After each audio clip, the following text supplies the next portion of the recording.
जमी time pass कर future टा पूरा जल जल कर देखा जाऊ। मुझे कुछ दिखाई नहीं दे रहा बाबा। नमस्कार मु शुभलक्ष्मी स्वागत कर मोर गोटे दमदार मिनी ब्लॉग को।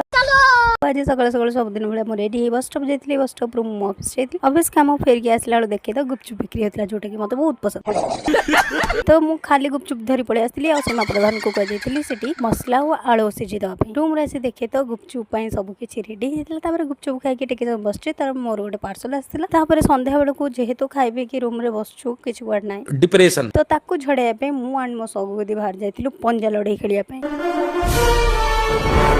एक्चुअली मैं एक हाथ में फ़ोन पकड़ी हूँ, दूसरी हाथ में वीडियो बना रही हूँ और तीसरी हाथ में गेम खेल रही हूँ। मैं डिप्रेशन में रहता हूँ हमेशा, अब भी मैं डिप्रेशन में हूँ।